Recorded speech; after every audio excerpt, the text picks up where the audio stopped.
Hey students, in this video I'm going to give you a video tour of our unit assessment number 1 that's open in Blackboard for you right now. And so I've got my student preview of Blackboard open and I'm looking at section 62 of my online sociology class, but this applies to not only section 62, 63, 67, and 69. Those sections are included also.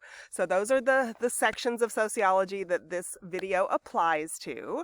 And so I'm looking at what's on our main page right now, and we're at the beginning of week 4, but if you have not yet watched this week 3 update video, please do that because it gives you some information about reflection journals and even midterm grades that are coming up and that kind of thing. So please watch that even though we're already in the beginning of week 4. So anyway, I'm just going to scroll down. We're going to talk about this discussion 1 that's a 25-pointer. We're going to talk about that here in just a second. But the first thing I want to do is scroll all the way down to Module 1. We're at the end of Module 1, as you can see from the dates. And so I've clicked on it and I've opened it up. And what you'll see in that folder is week 4. That's what we're on, okay? But week 4 says, hey, stop for a second and go and look at unit assessment number 1 because it's in play right now. Also, it's due soon. Also, it's due after all the stuff in week 4 is due, but it's there for you to look at and start working on, budgeting your time, that kind of stuff. You've got plenty of time to do it, but it should take you a couple of hours, I would think, to organize your notes and answer each question thoroughly and review the video that you have to watch. It's a little like 10-minute video, something like that, that you're analyzing and you're using your knowledge from weeks 1 through 4. So anyway, you do need week 4 in order to be able to answer some of the questions. You can use week 4 information for all the questions if you would like. It's certainly providing as much information as you possibly can gets you the highest number of points. So what I want to do is, point you to that. Make sure you watch video 1 for week 4 because it's an update video, just what to expect, how to prioritize, that kind of stuff. It talks a little bit about unit assessment 1 also. So anyway, watch that one. But before you do the rest of the videos in the week 4 folder, I suggest that you look at unit assessment number 1. And that's what I've just opened on the screen behind me. You'll see that it's due on the 17th, so please mark your calendar now. I know that the calendar in Blackboard will give you a reminder, but you're not always in Blackboard, right? It's not like you check it every single morning. It's my job to do. It's my job to do that, but it's not your job as a student to do that. You do it when you can fit it into your schedule. So please set a reminder on your phone periodically. Look at what it entails and then set yourself reminders between now and September 17th so you can work on it slowly as you go through these next couple of days and into next week when it's due.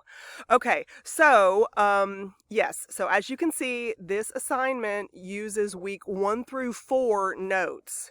So make sure that your notes are very, very thorough and good. Take some time now. One of the things you might need to do is look at the questions that I ask you on the unit assignment and go back and find the parts of your notes where we address those. Maybe review the videos that it came from. Definitely find the pages in your textbook that talk about those topics and review those, because the only 2 sources that you can use other than your beautiful brain, you're going to put those sources into your beautiful brain and you're going to answer the questions that I've asked you in these unit assignments. So it's set up like a test. So when we click on this, like I'm going to do now, when we click on this unit assignment, it's gonna, let me see, what is it telling me?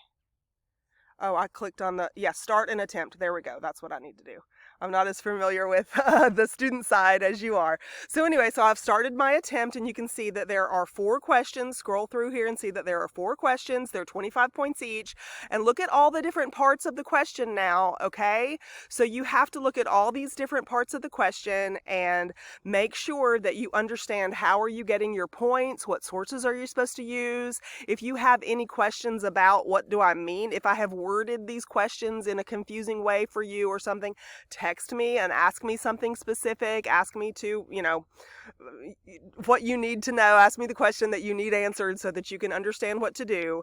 But you're going to put in your own words, you're going to paraphrase stuff from the notes and from the chapter, the sections in the chapter that go with this. So you're going to use notes from weeks 1 through 4, and chapters 1 through 3 are where you'll find those sections, okay? And so read each of these questions and look to see what is required. The first question is about functionalism.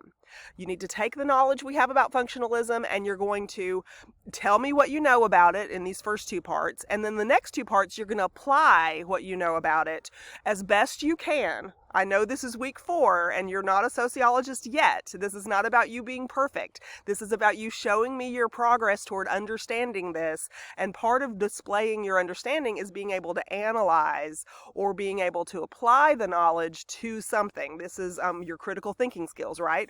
So questions 3 through 5 here are about your critical thinking skills regarding what functionalism is and all about. Question number 2 is exactly the same kind of approach that question number 1 was, but you're going to talk about conflict theory. And be careful with functionalism and conflict theory. I'm telling you to use the sources that I'm telling you to use for a particular reason. It's very difficult to just do a general search on Google or use AI as a general search for these things and get a sociology perspective coming back.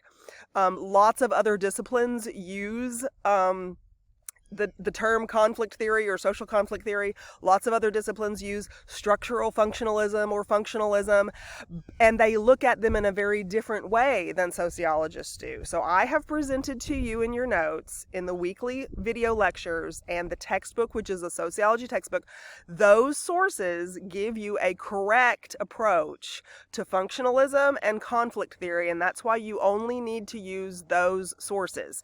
It will be extremely obvious when I'm grading your work whether other sources contributed to what you're saying in your answer, because by far when people try to Google some of the answers, by far there is a different point of view. You get a point of view from history or psychology or anthropology or even biology before you do a sociology one for some reason. And so it's not about you trying to sort through and discern whether Google has given you a correct sociological answer. You've got all the material that you need for a correct sociological answer, and your beautiful brain to just simply answer it in your own words, paraphrase. You can quote too. I say paraphrase in here. You can quote, but then some of the explanation needs to be in your own words from your notes and from the textbook only. And so question number 2 is about conflict theory in exactly the same way that you used it in question number 1.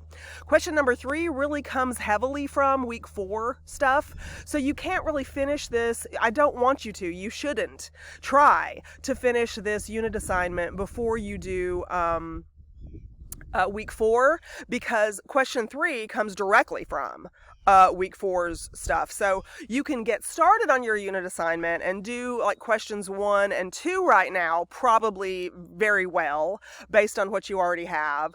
But before you move on to question number 3 of the unit assessment, you really need to complete everything for week 4 first, because that's where the info comes from. The same rules apply. Look only at your video notes, your notes from your video lectures, including any curated video that I might have had as a requirement. And look only at your textbook. Chapter 3 is what is where the socialization process is covered. So please make sure that you refer to those things. Paraphrase and quote. Quoting from those 2 sources is fine, but this needs to be mostly in your own words. That's how I know what kind of progress you're making toward being able to apply the understanding. It's very high school just to understand something. We're in college, freshman level in college now, and so you need to take it at least one more step and apply that knowledge. And so the little short video that you have to watch, there's a link in each of these questions. Well, in the first 2 questions, but then in number 3, it still refers to the same video that hopefully you still have open, and I'll show you that video in just a second. Now, notice that number 4 gives you a little bit more freedom to use your own words and draw your own conclusions and be a little more broad. I ask you to be able to choose. I ask you to choose, from basically your answers in question number 1 and question number 3, question number 1 and 2, sorry. I ask you to choose in number 4 which one you think maybe is best. And so we'll just read that question. But this is not simply a straightforward opinion question.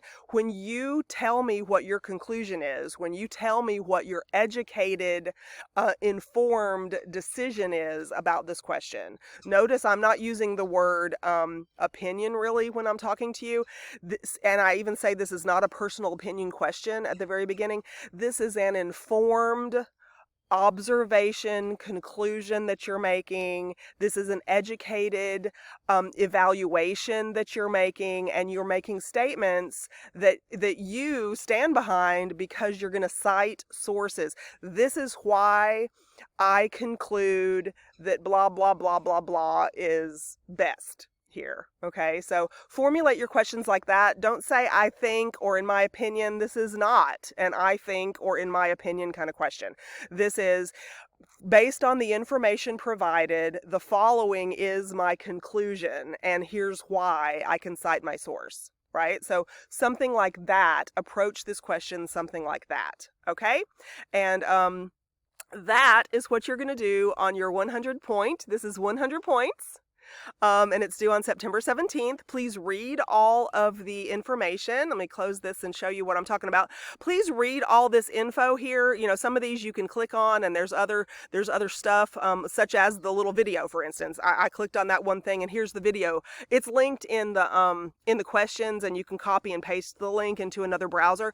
But for instance, there's the video that's linked that you have to watch. Let me see. I don't remember how long it is. It's 14 minutes and 50 seconds. Okay, so that's how long it is. And so you might want to watch it one or two times. You might want to have your notes open, thinking about question number 1 while you're watching this. At least the first 2 parts of question number 1 and question number 2 are just you and your notes and your textbook talking to me. And then the last part is you and your notes and your textbook with the answers you've just provided for the first couple, evaluating this video, applying that knowledge to this video, analyzing this video. Any of those verbs, that's what we're looking at here for this unit assessment. Okay? And what should you do if you have a question? What should you do?